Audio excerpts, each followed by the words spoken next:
Emergencies, babies and toddlers, immune systems are nowhere near as strong as that of a young child, making them susceptible to all sorts of things. If not treated properly and immediately, I'm told things can get problematic. So we invited Dr. Lisa Franklin Banton, who is a soccer mom of the We Are Kids Pediatric Center, to talk us through 5 top emergency. Good morning. Good morning. Good morning. Great Good to see morning. you. Thanks for having me. Good luck tomorrow with the youngsters. Thank you.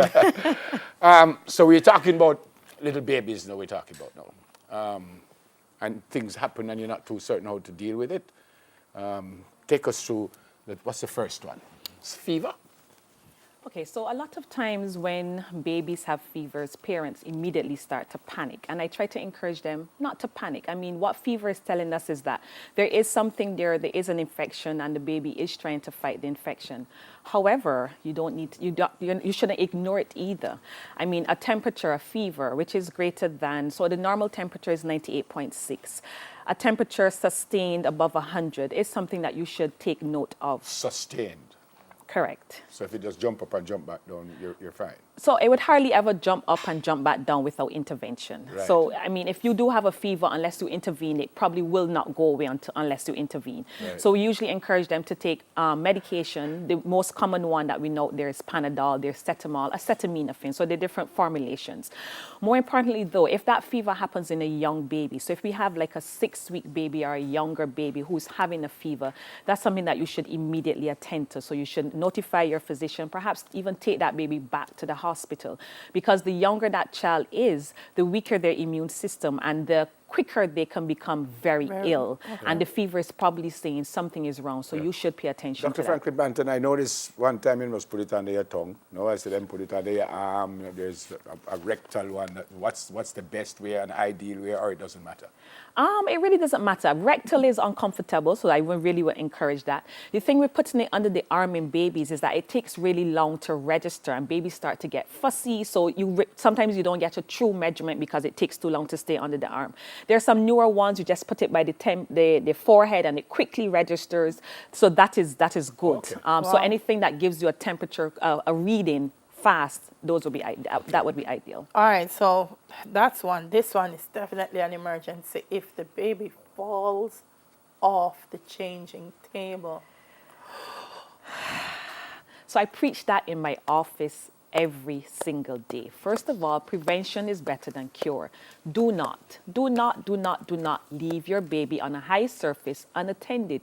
Don't even turn your back away from that baby. They move so quickly. So if you practice that, then you won't have the accident. But for sure, if your baby falls off a changing table, you need to have that baby assessed immediately, because so many things can go wrong in that instance.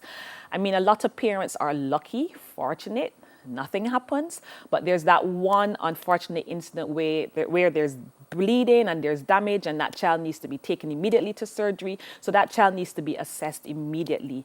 If you notice that after the fall, there's vomiting, there's excessive drowsiness, you don't stay at home with that baby. Have that baby assessed. Because that's what I was going to ask you, that there might be something internal that you don't know, and the baby can't tell you. For sure. So to err on the side of caution, it's always best to go check it out. For sure. And sometimes it doesn't happen immediately. So we usually say to monitor that baby closely for at least 48 hours. So immediately after, the baby may seem somewhat fine, but as the day goes on, you notice the baby may start vomiting, the baby is sleeping more than usual. Perhaps something is going on there. So for the first 24 hours, for sure, you need to monitor that baby closely. But my advice would be to have that baby checked out immediately. But even if you've had that baby checked out, it doesn't mean that you let your guard down. You still pay close attention to that baby for perhaps the next 24 to 48 hours. Okay. Swallows an object, which plenty babies do all the time. So I think that every parent should know how to do CPR and should know how to deal with a choking child. That's not something that we tend to advocate in our society. In the US, a lot of times before they leave hospital, these little things we go through them with the parents, but I don't think we do it enough here. So, but there are tutorials, Google, YouTube, everything can be learned. So you should know what to do immediately after, if that should happen.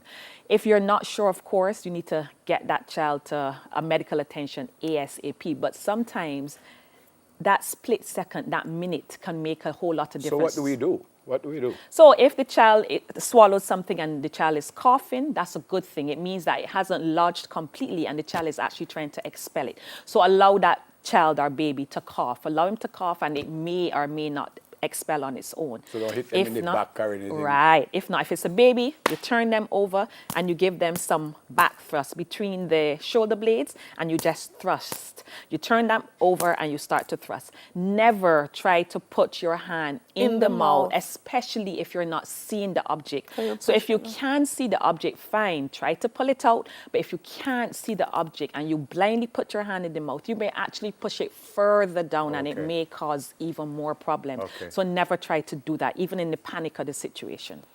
If a child has an allergic reaction to food. Wow, so that is allergies, can be a real emergency, especially if we have what we call an anaphylactic reaction. So in most instances, if there's an allergic reaction, you may start to see the child itching, you may see bumps or hives coming up, and the child may be fine. If that happens, if you have like antihistamines at home, something like a DPH elixir, a Histal elixir, you can administer that while seeking medical attention because you don't know if the allergic reaction will get worse. So don't be comforted by the fact that you have given them medication. Try still to seek medical attention as soon as possible. Sometimes these reactions can be severe, so you may notice that the child is coughing, may start to have difficulty breathing. Sometimes you may actually hear wheezing, which is like a whistling sound coming from the child. When that starts to happen, it tells me that the swelling is beginning to occur inside, and that child can stop breathing anytime soon. If the child does have an allergic reaction, how quickly would it show itself? In other words, if the child eat at 12 o'clock, it's 2 minutes past 12, it starts to show itself? It can, it depends. So some things like peanut allergies can be very severe. So there are some allergens that can happen almost immediately. I mean, I myself, I had an instance recently where my son, I don't even know to this day what caused it. He was outside, he was playing, and all of a sudden I heard him coughing. And I'm like, what's going on there? Why are you coughing? By the time he came inside to me, he was itching and he was just covered in these hives. And then he started, I'm like, what is going on? Luckily, I was near the hospital and I was able to rush into the hospital. But you're not going to always have that. And I always walk with antihistamines in my car. As a doctor, I guess. But I mean, if you do know that your child has allergies and allergic reactions, the other thing that you should try to have on hand, which can save that child's life, is an EpiPen. Now, unfortunately, EpiPens aren't readily available here in Jamaica. I mean, after that incident with my son, I made sure I made contact with a pharmaceutical distributor to ensure that it's more available to those out there, because for me, and I know for some of my patients, we have to seek EpiPens from overseas. What's it called? EpiPen? Epi, so epinephrine. So the active ingredient is epinephrine, and that can save that child's life if we just inject it well on the way to the hospital. But again, it's not very readily available. The other thing is that if you do know that your child have allergies, try to find out what the allergen is, because a lot of times you really don't know what it is. So get tested, try to find out what it is so that you can avoid the trigger. Doc, they're wrapping us up, but I really wanted to mention this. And I'm going to give you a chance. Inject where? In the thigh. And you can inject through clothing. So it's not as though you have to take off the clothing, you just inject it through. So it's already pre-filled with the correct amount of medication and you just inject it. In the thigh. In the thigh. The swallow poison I wanted to raise, because I was just reading in the paper that up to today, bleach is a major problem. I didn't realize there were still so many children in Jamaica that were turning up at physicians because of swallowing bleach. Yeah, we tend to keep these substances in incorrect containers. First of all, they should not be at a level where a child can reach it. And the containers should be such that you can't open them, and that's still happening. No matter how much we preach, it's still happening. And if that happens, that child can have some serious burns going all the way down, and it can cause a problem. So again, prevention is better than cure. Have these things put away where children cannot reach them. Store them in bottles that you can't open them. Prevention is always better than cure. Always good to see you. Thanks for coming. Thank you. Good luck tomorrow. Thank you. Dr. Lisa Franklin Banton of the We Are Kids Pediatric Center. Where is that? Manor Center, shop B211 Manor Center. All right. 10 minutes to your health. We'll do it again next Thursday.